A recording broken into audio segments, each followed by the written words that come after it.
ओम. Doctor Swanand Punde यांनी मुद्गल पुराणावर लिहिलेल्या कथारूप आणि विश्लेषणातील खंड 9 योगचरितम अध्याय 11 मुद्गलदक्ष संवादे युगामृतार्थशास्त्रे चित्तभूमी निरोधेन तत्वविचारयोग ह्याचं मी आता वाचन करणार आहे.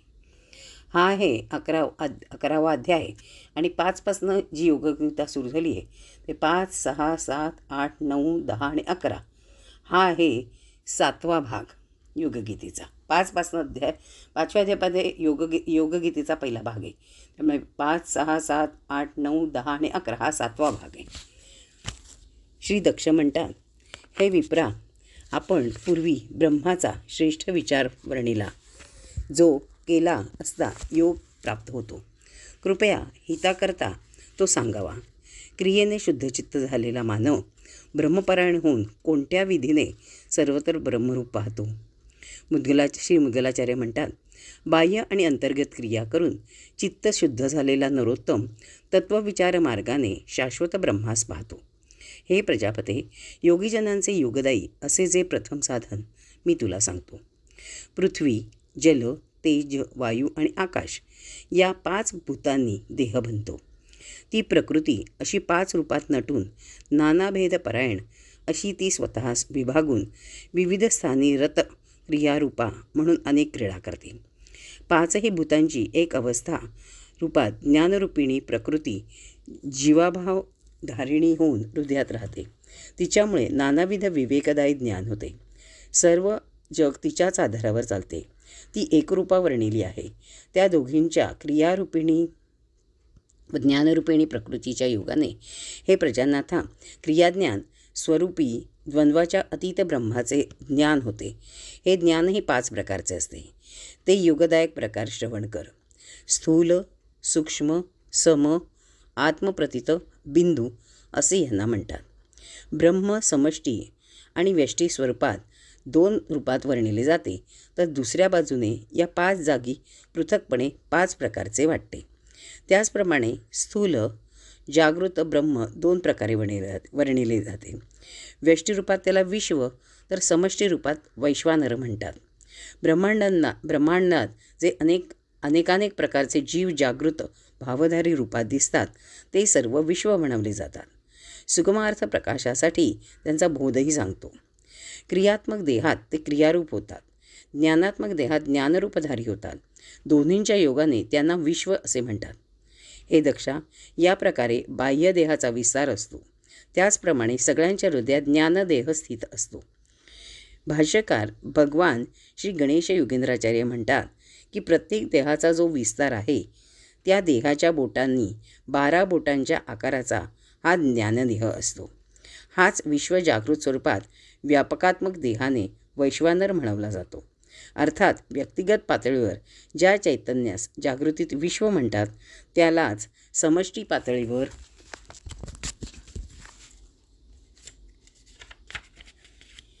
वैश्वानर म्हणतात. त्याचेही 2 देह असतात, क्रिया आणि ज्ञानरूप. त्यांच्या योगे तन्मय झालेले चैतन्य वैश्वानर होते. यालाच विराट असेही म्हणतात. विश्व आणि वैश्वानराच्या योगे त्या स्वरूपात ब्रह्म जागृत भावधर आणि स्थूलभूत प्रकाशक ठरत असते. असे हे स्थूलाचे तत्व तुला थोडक्यात वर्णिले. तेथे योग समाधीदायी भिन्न तत्वविधी श्रवण कर. अर्थात या दशेत योगसमाधी मिळवण्याचा मार्ग श्रवण करा. जन्ममृत्यूने युक्त असणारे जे नाना भावपरायण सर्व भावात प्रकटलेले असते ते सर्व हे प्रजानाथा त्वंपदाचे वर्ण्य समज. जन्ममृत्यूने रहित जे एकरूपात वर्णिले असते त्या सर्वांच्या आत्मरूपधारकास तत्पदाने वर्णित समज. त्या दोघांच्या योगात जे नाव निर्माण होते, अर्थात जेथे हे दोन्ही एकवटतात ते द्वंद्वभावरहित द्वंद्वरूप प्रकाशक तत्व अशी पदाने समजून घ्यावे. त्वंपद हे क्रियारूप असते, तत्पद हे ज्ञानरूप असते, तर त्यांच्या योगाने हे तत्वरूप विश्व निर्माण होते यात संशय नाही. अशा रीतीने वैश्वानर संज्ञक तत्वाला तू जाणून घे. क्रियाज्ञानाच्या समन्वयाने त्यांचे प्रकाशक असे हे तत्व जाण. हे दक्षा, आता तत्वरूप दुसऱ्या प्रकारे केले जाणारे पुरातन चिंतन श्रवण कर. विश्व म्हटल्या गेलेल्या अनेकविध प्रकारचे समस्त जीव विद्वानांनी त्वमपदाचे वाचक म्हटलेले आहेत. जे जन्म आणि मृत्यूनियुक्त असतात त्याचं त्वमपदाच्या एकरूप व्यापक स्वरूपाला विश्वानर म्हणतात.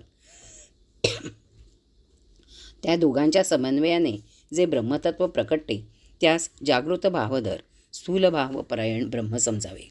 अशा स्वरूपात हे प्रजानाथा सूक्ष्माधिक नाना विभागातही सौख्यप्रदायक ब्रह्मतत्व जाणून घ्यावे.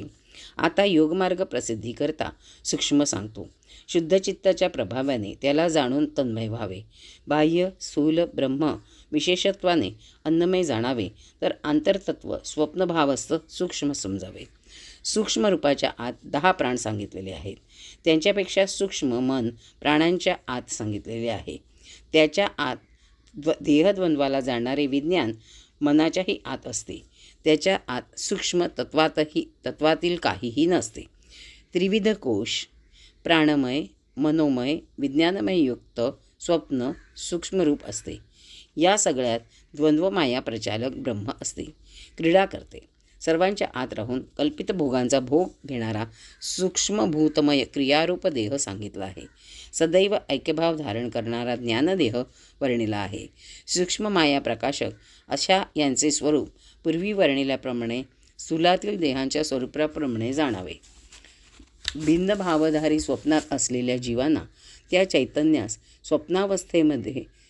स्वप्नावस्थे शास्त्रात तेजस म्हटले आहे. तो क्रिया व ज्ञानाचा प्रकाशक असतो. व्यापक रूपातील स्वप्नस्थ समस्त जंतूंचा चालक जागृतीत ज्याला विराट म्हटले होते, तो तेथे स्वप्नावस्थेत हिरण्यगर्भ म्हणविला जातो. त्या दोघांच्या अर्थात तेजस आणि हिरण्यगर्भाच्या अभेदभावात जे ब्रह्म स्वप्नात्मक रूपात नटते ते सूक्ष्ममाया प्रकाशकत्वामुळे विद्वानांकडून सूक्ष्म म्हटले जाते. पूर्वी वर्णिल्याप्रमाणेच या सूक्ष्माचा तत्वभाव तत् आणि त्वमपदाचे विवरण समजावे. शुद्धचित्ताच्या प्रभावाने तो साधक त्याचा साक्षात्कार करतो, जाणून घेतो. आता यापुढे जे सुषुप्ती संज्ञक ब्रह्म सांगितले आहे ते लोकांवरील उपकारार्थ तथा हे दक्षा तुझ्यावरील प्रेमामुळे मी सांगतो. हे दक्षा, बाह्य शरीराला सर्व जागृतमय म्हटले आहे. आंतरशरीरास सूक्ष्म म्हणतात. त्यांच्या समन्वयास समात्मक, बाह्यांतर ऐक्यरूप, बाह्यांतर भेदरहित आनंद कोशगभूतांच्या गुणांची समानता केलेले चैतन्य सुषुप्ती संज्ञक समजावे. जागृतीचा त्याग करून नर स्वप्नात जातो.